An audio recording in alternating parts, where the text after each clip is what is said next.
Hello, anybody who's watching this. Welcome to my reaction to The Only People to Die in Space. Uplifting story, I'm assuming. Last Moments by Cuxier. And this video is recommended through my donation link that's in the description below by Tom Vinton if you want me to pronounce your name possibly incorrectly. You can do the same. You can use my donation link in the description below. This video wasn't the first one, actually it was the fourth one. Yes, fourth video recommended. All my cukes here, so in the next 4 days, the video I recorded a few days ago is not gonna come out because nobody asked for it. But still, it wasn't asked first, but the topic is interesting to me. Because first of all, I have space. Second of all, a lot of people know, like, the first person who went to space, like Yuri Gagarin, and the first woman who went to space, Valentina Tereshkova, like people who went to the moon, like Neil Armstrong, Buzz Aldrin, all that stuff. People know, but going to space is quite a difficult thing to do, obviously, but still, it's kind of interesting to me how many people it was probably their dream to go to space, and then something unfortunate happened, and maybe they went to space but didn't return, or returned after. I think I heard about somebody dying on the way back. I don't. We'll see. Maybe I'm wrong, but I already plugged my donation link, so do you know that? Did you know that 90% of you are not subscribed? More than 90, but I'll check before the next video. I should do that. I should be more professional about this. Or not. Let's start. There we go. Now it's through my On headphones. the 31st of June 1971, the Soyuz 11 capsule made its re-entry to Earth after spending 22 days docked to the first ever space station. The three cosmonauts on board had been the first crew to inhabit the space station, and in doing so, set records for their prolonged time in orbit. However, they would also be the last, with the space station being intentionally destroyed not long after their visit. Okay, intentional. The capsule touched down in remote Kazakhstan, where a retrieval team was waiting for them. The Soyuz 11 crew could not be reached over radio, however, and did not respond to the ground team knocking on the hull of the capsule. This is what I heard. One of the founders of the Soviet space industry, Lieutenant General Karim Karimov, would later describe the events. Outwardly, there was no damage whatsoever. They knocked on the side, but there was no response from within. On opening the hatch, they found all three men in their couches motionless, with dark blue patches on their faces and trails of blood from their noses and ears. What, because of the pressure? The Soyuz 11 crew were dead, but how? Yeah. Is it the pressure because they entered the atmosphere? The Salyut 1 was history's first space station, launched by the Soviet Union on... If you care enough, Soyuz, which is what written on the left side, if you can see about where the 4 is. 4 is pointing like almost next to it, not almost at it. Means unity. And it's like USSR, U in there is Soyuz. And Salyut, which is above 13, is fireworks. I don't know why they chose that name, but here we go. On the 19th of April, 1971. The first manned expedition to the station was Soyuz 10. However, after reaching the station, the crew ran into trouble docking and the mission had to be aborted. The plan was then to follow up with Soyuz 11 in hopes to succeed where Soyuz 10 had failed and spend an extended period of time inhabiting the Salyut 1 station.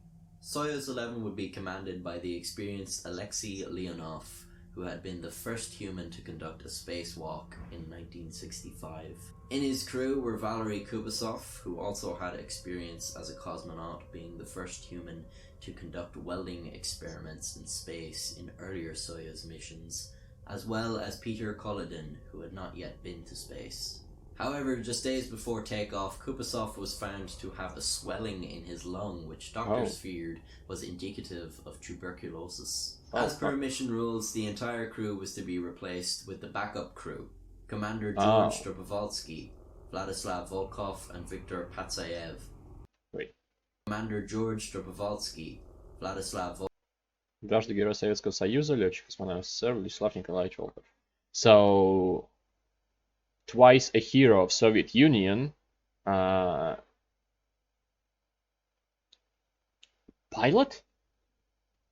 cosmonaut of USSR, Vladislav Nikolaevich Volkov. Pilot? Sure. Volkov and Viktor Patsayev, of whom only Volkov had been in space. The primary crew was devastated, arguing with command over the decision. With so much of a space program's work being done on the ground, having the actual opportunity to go into space is a rare one. Yes. They argued that as Kubasov was the only one with any detectable issues, only he should be replaced. But protocol would not allow for this, and instead the entire crew was swapped out with...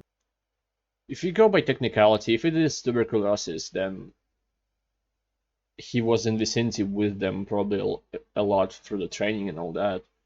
So it's possible that they are infected as well.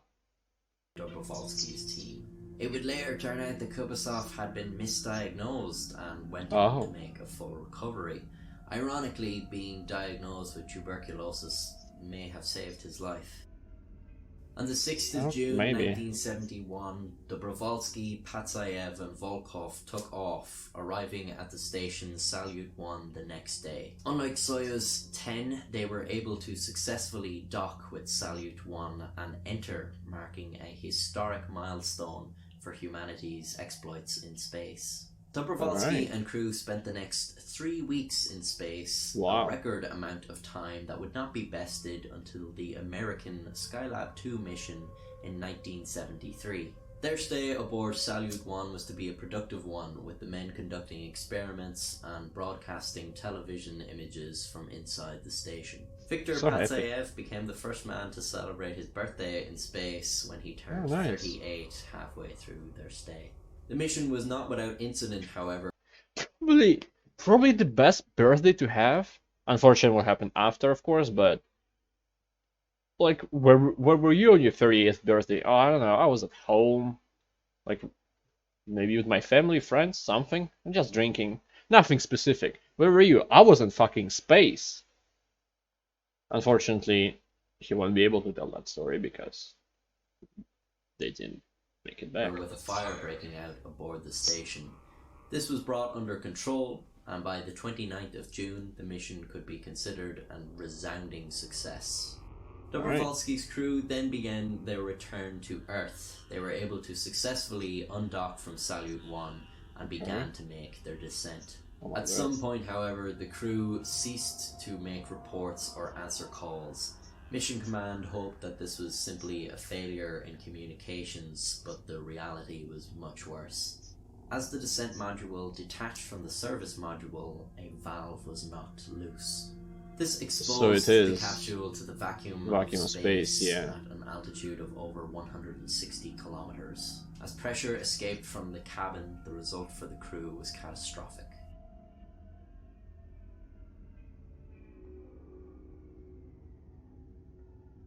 Unfortunately for Dobrovolsky, Volkov and Patsayev, the decompression of the cabin was not instant. Although subjected to extreme physiological stress, the men could have survived in the capsule for up to a minute as it gradually lost pressure. Cavities of air in your body, such as your lungs, would begin to expand painfully. Gas in your bloodstream would begin to form bubbles. Like, the minute is probably not... When you think about a minute, it's just a minute, not that much, but in this situation where it's just like pressure is going away, you can't breathe, the minute probably would feel like eternity. Start to block your blood flow, even rupturing blood vessels. Oxygen starvation will quickly set in, and the cosmonauts would have been stupefied and rendered unconscious within 20 seconds. For reference, a 1965 experiment conducted by researchers at the Brooks Air Force Base in Texas exposed dogs to near vacuums for short periods of time before bringing back pressure and reviving the dogs. The dogs were knocked unconscious and paralyzed during their exposure. Gas expansion in the stomach and bowels often resulted in defecation, urination, and vomiting, as well as inflating the dogs like balloons. They suffered seizures, and their tongues were often found to be covered in ice. When brought back to normal pressures, the dogs shrank back down to their normal size, so they resumed breathing, and regained consciousness. They experienced extreme fatigue and could only move after about 15 minutes, and they also appeared to exhibit blindness for another 15 minutes. Okay. These dogs had only been exposed to about 90 seconds of low pressure, though. That probably is because, like, you start getting oxygen to your brain, but as a defense mechanism, your body starts to, like, restart the systems that you have, like the most important ones first. So probably the movement, try to normalize it, then more air, more blood start being pumped towards different things. So to survive, you don't really need your eyesight. I guess that would be my guess. Dobrovolsky and his crew would have been exposed for about 10 minutes before re-entering Earth's atmosphere, by which point they were all dead. Yeah, ground crews attempted to resuscitate the cosmonauts, but their efforts were futile.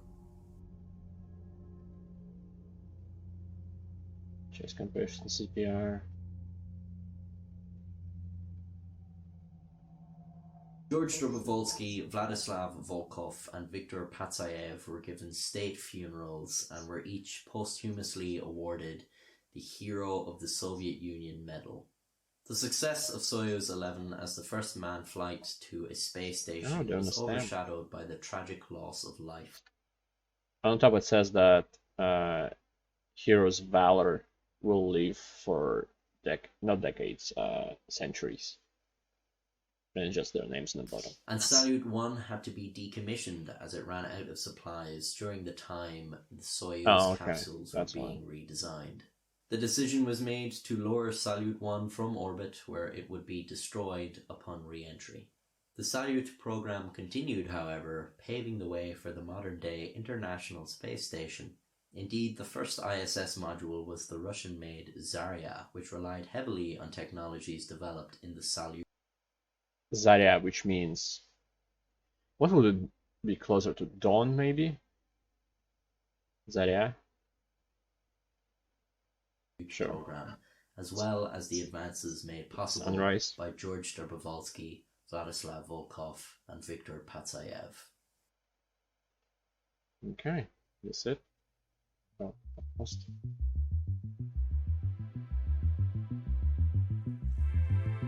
Here is January 12th, 2020. Why is it so loud? Okay, Jesus, it was loud. Oh. It was hitting my brain. Anyway, it was a very interesting video. So these were the only people to die in space. For some reason I read title is just people who died in space. I didn't expect it to be like one crew. But it's kind of uplifting to think that not that many people die in space. There's a lot of precautions going in.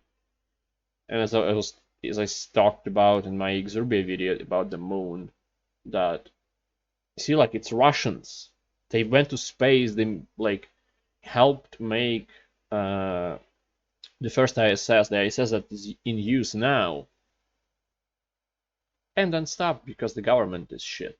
Anyway, thank everybody who watched this. Happy. What? Did I come by help and thank? Thank you anybody who watched this, and thank you Tom Vinton for recommending this video. And I hope to see everybody next time. Goodbye. Have a great life, because one of us has to.